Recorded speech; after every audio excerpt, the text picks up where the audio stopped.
네, 반갑습니다. 지난 시간에 우리 등차 수열이 어떤 건지 일반항까지 구해봤어요.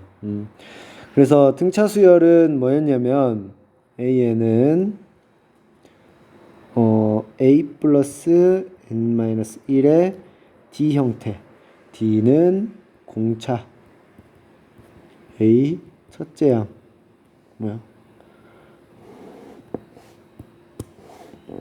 첫째 양, 이렇게 일반항을 구할 수 있다고 그랬었죠. 당연한 게 A1 같은 경우는 첫째 항이니까 A2 같은 경우는 A에다가 D를 한 번 더한 거고, A3는 D를 두 번 더한 거. 이런 식으로 나가면 N번째는 N 빼기 1번 D를 더한 거가 되겠죠.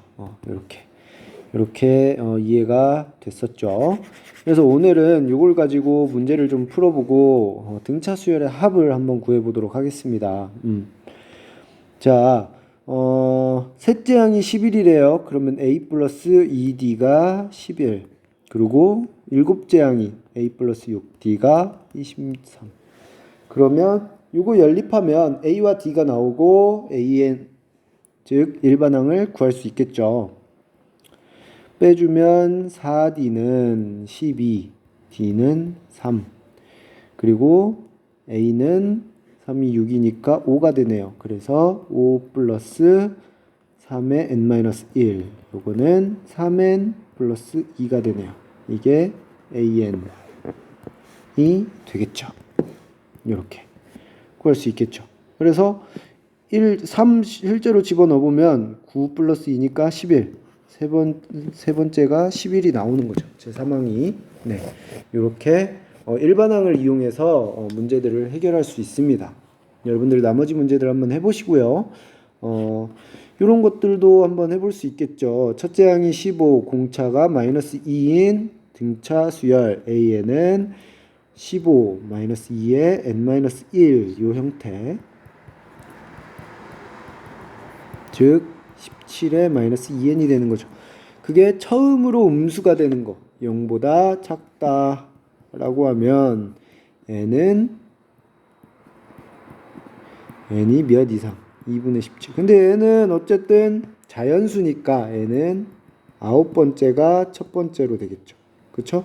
얘가 8.5니까. 그죠? 8.5보다 큰 자연수는 9. 9가 처음이겠죠. 이런 식으로 일반항을 이해를 하면 문제를 쉽게 해결할 수 있습니다. 자, 여기에서 이제 등차 중앙이라는 게 나오는데 뭐 엄청난 개념은 아니고요. 어떤 거냐면, 자, 생각해 봅시다. n번째를 생각해 볼게요. A에는 A 플러스 n-1 D가 되네요. n 플러스 1번째 생각해 볼게요. A 플러스 n 곱하기 D가 되겠죠. A 플러스 2 한번 생각해 볼게요. n 플러스 1 D가 되겠죠. 그렇죠? 그러면 각각이 세 개를 이렇게 놓고 등차 수열의 세 개를 딱 뽑아 놓고 생각을 해보면 각각이 D만큼씩만 차이가 나겠죠. 그렇죠? 그러면 사실 얘랑 얘를 더한 거는 여기고 A 플러스 D, A 플러스 2D. 여기 A는 첫째 항이 아니니까 그냥 알파로 바꿉시다. 네. 이렇게 생각해 봅시다. 자, 그러면 얘랑 얘를 더하면 2알파 플러스 2D가 되네요. 그럼 얘는 2로 묶어주면 알파 플러스 D. 즉, 가운데 거가 되죠. 가운데 거의 2배가 되죠. 이게 일반적으로 성립한다는 겁니다. 이 양쪽 거 더해보면 A 플러스 2ND가 돼요. 2A 플러스 2ND. 그게 결국에는 2배의 AN 플러스 1이죠. 얘는 뭐였어요? AN 플러스 A의 N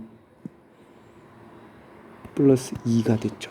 예, 얘가 얘랑 똑같다.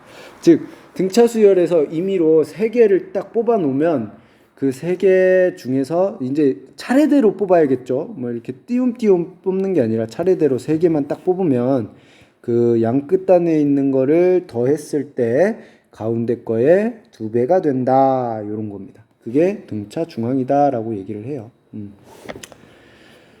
이건 뭐 별거 없고요. 네.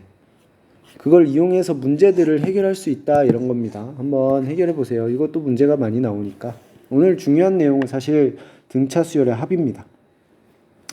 자, 여기 보면 1부터 100까지 더하는 거 있는데요. 이게 굉장히 유명한 건데 사실 가우스라는 수학자가 초등학생 때 고안했던 방법입니다. 이 방법을 그대로 등차 수열에서 계속 쓸 거예요.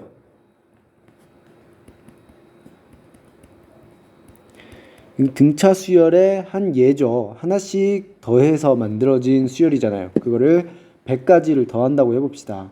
그 더한 값을 우리가 S라고 해볼게요. S라고. 근데 얘를 그 초등학생 가우스는 어떻게 했냐면 다 더하지 않고 거꾸로 한 번 더 썼어요.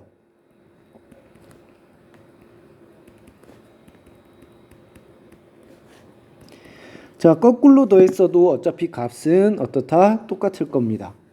자, 그럼 생각을 해보면 얘는 1씩 증가하고 위에 있는 요 수열은 1씩 증가하죠. 얘는 1씩 감소한단 말이죠. 그렇죠? 뒤집어 놨으니까. 그러면 이 같은 열에 있는 이 둘의 합은 항상 어떨까요? 일정하겠죠. 즉 더하기를 위아래로 이렇게 실행을 해주면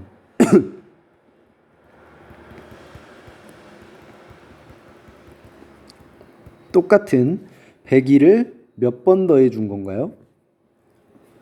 이게 1부터 100까지니까 100개를 더해 줬겠죠. 그렇죠? 여기다 곱하기 100 하면 안 되죠. 네. 이거는 결국에는 2배의 S가 될 텐데 우리가 원하는 건 S죠. 그러니까 S는 어떻게 구하면 되나? 2배의 S니까 2로 나눠주고 100일이 몇 개? 100개 있었다. 이렇게 구하면 되죠. 그래서 얘랑 얘랑 나눠주면 5050 된다. 이렇게 1부터 100까지 더하는 거를 계산할 수 있다는 거죠. 네, 쉽게 계산이 됐죠. 요거를 그대로 활용할 수 있다는 겁니다. 그대로 어떻게 할 거냐? 자, 어떻게 할 거예요? n까지의 합을 우리가 SN이라고 표현해 봅시다. SN. 얘도 수열이겠죠, 일종의. 그러니까 n까지의 합 SN. 이거는 A1 더하기 A2 더하기 이렇게 해서 AN까지의 합일 거예요. 그렇죠? 근데 똑같은 방식을 이용해 봅시다. SN은 뒤집어 주면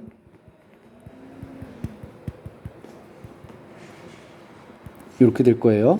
자, 여긴 D만큼씩 플러스고 여기는 D만큼씩이 마이너스니까 위아래 합은 항상 어때요? 일정하겠죠. 2배의 SN은 자 A1과 AN을 더한 거에 몇 개? 개수는 몇 개일까요? n개겠죠. n1부터 n까지를 더했으니까 n개를 곱해준 거고 즉 SN은 2분의 A1 플러스 AN 곱하기 n이 되죠. 근데 우리 AN은 어떻게 A1 플러스 쉽게 A1을 A라고 놔봅시다. n-1 D가 되죠. 이걸 대입해주면 2A 플러스 n-1 D에 n을 곱해주고 나누기 2가 되죠. 자, 요거를 공식을 그냥 외워라 라고 하면 굉장히 어렵겠죠. 외우기가 어려운 공식이에요. 굉장히 복잡하잖아요. 그쵸? 근데 사실 방금 개념을 생각해 보면 굉장히 어렵진 않았죠. 어떤 거예요? 처음 것과 마지막 거를 더하면 그 값으로 항상 일정하니까, 그쵸? 그 값으로 항상 일정하니까 그 값으로 몇 번? n번 곱해주고, 그리고 요 2번 쌓아서 더해줬으니까 2배만큼이 됐으니까 2로 나눠준다라는 개념이었어요. 그 개념으로 생각을 해주면 공식을 외우지 않더라도 공식이 어떻게 이루어졌는지를 알 수 있을 겁니다. 네. 문제 한번 풀어볼까요? 자, 예를 들어서 첫째 항이 1이고 제 13항이 25인 등차 수열의 첫째 항부터 13항까지의 합을 구하래요. S는 어떻게 돼요? 1, 뭐 이렇게 해가지고 13항이 25가 됐겠죠. 마찬가지로 뒤집어서 놔주면 1, 이 합은 계속 26으로 일정했을 거예요. 그쵸? 그러면 이 S는 어떻게? 26 곱하기 몇 개? 자, 13항까지니까 13개 이렇게였겠죠. 그래서 S는 2분의 16 곱하기 13. 그러면 13의 제곱 169가 되겠죠. 네, 16 이렇게 맞죠? 네, 이렇게 간단하게 합을 구해줄 수 있다는 거죠. 네. 나머지 문제도 여러분들 한번 풀어보세요. 그 공식을 어거지로 외우면 금방 까먹습니다. 그러니까 개념 1 더하기 100가지의 개념 어떻게 했었는지 뒤집어서 써준다는 거. 이 원리 한번 이해를 해주고 그걸 토대로 여러분들이 공식을 익힐 수 있도록 해주세요. 오늘 여기까지 하겠습니다.